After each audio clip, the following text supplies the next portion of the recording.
Good morning, Copper Basin. Today is Thursday, March 31st, 2016. I'm Kimmy. I'm Elizabeth, and on today's show we'll be talking about a very special birthday, a smartphone gun, and Blockbuster. So let's get the show started.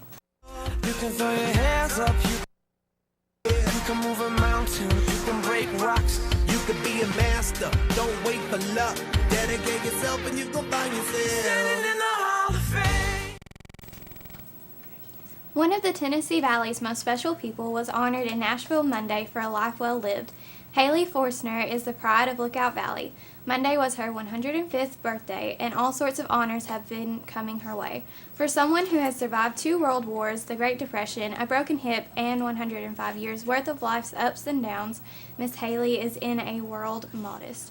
I haven't had a spectacular life.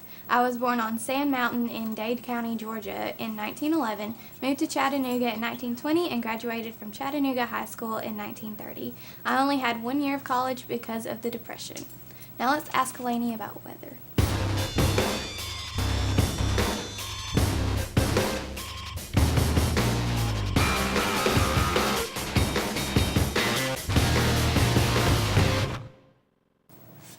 Today has a 100% chance of rain with highs in the lower 70s and lows in the low 60s.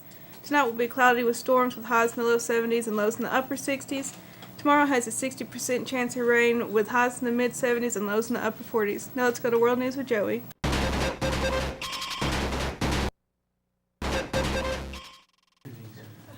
Did you guys ever think Blockbuster was ever going to come back and bite you in the butt? Well, for James Myers of North Carolina, this actually happened. James was surprised by the police at his doorsteps to arrest him for never returning a movie since 2001. He totally forgot about the movie, and the cops came and arrested him for theft. I thought like all the Blockbusters like closed. They did, but he just never, I don't know. I don't understand. Say the late fees on that was outrageous. I mean, can the guy be faulted though? He didn't even know he had the movie. In the article it said he didn't know he had the movie at all. Can he be faulted? I don't know. What would you do if the cops just arrived at your doorstep? Who's to say? That's true. Well, let's throw it over to the Passay. You know, most of my friends are working class guys. When we go to parties, you know, we got the nicest trucks there.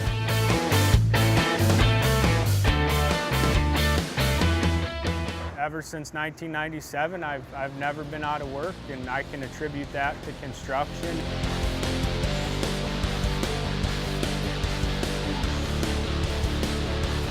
I've never been out of work in 8 years.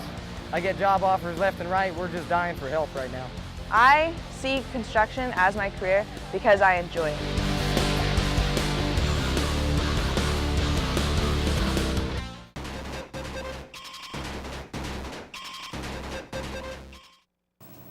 A double-barreled handgun that folds up to look like a smartphone is worrying police officers. The gun can be safely carried in a purse or clipped to a person's side, the company added. However, the gun's resemblance to a smartphone is making police officers nervous, CNN Money reports. In general, the concept of any kind of weapon that's disguised so that it's not apparent that it's a weapon would be a cause for concern, said Bill Johnson, Executive Director and General Counsel for the National Association of Police Organizations.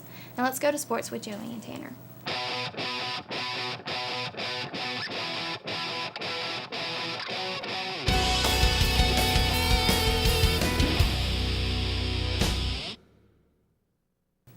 Hello everybody, welcome to sports. I'm Joey. And I'm Tanner. The Lakers have got themselves in a bind with this one. D'Angelo Russell has played what he thought was just a mindless prank on Nick Young, videoing him talking to the female gender, and his engagee, Iggy Azalea, saw it, and now she's mad, and it's causing a huge controversy. Yeah, she definitely didn't take too kind to it. I believe they even broke up for a short period of time. And I think the teammates actually got into it, which then D'Angelo Russell said he was very sick about. He really regretted it. And now it can just show you what pranks can go for. yeah, major prank going wrong.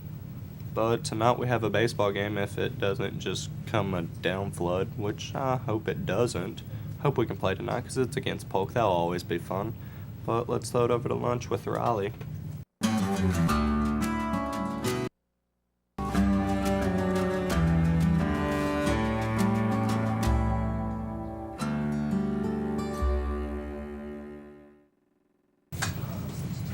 Hey guys, so for today's lunch in line 1, we'll be having stuffed crust pizza, side salad, light ranch cup, corn, fruit, and milk. And in line 2, we'll have baked ham, whole potatoes, baked beans, fruit, and milk. Tomorrow's breakfast in line 1, we got biscuit, tenderloin, and gravy, orange juice, and milk. Breakfast in line 2 is biscuit, sausage, jelly, juice, and milk. That's all for lunch and breakfast. Now to Elizabeth with the local news. When the mama sang, but now we're stressed out. Wish we could turn back time to the good old days. When the mama sang.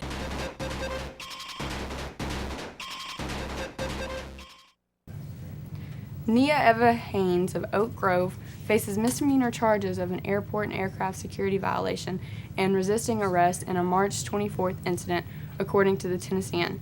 Hayes drove to the airport, walked into the terminal, and she was able to stroll through the 4th lane of the checkpoint without being screened and then board the flight.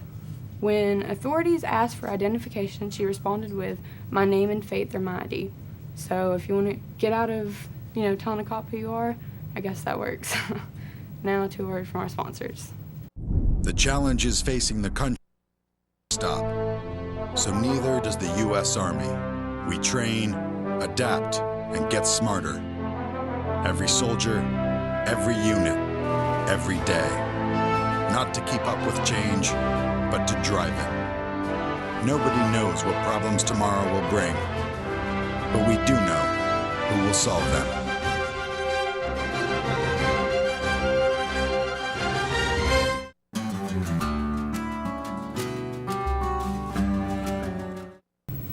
I'm Elizabeth. And I'm Colton. For today's announcements. April 30th is prom. Also, seniors, do not forget to log in your community service hours as soon as possible. April 19th is the next ACT.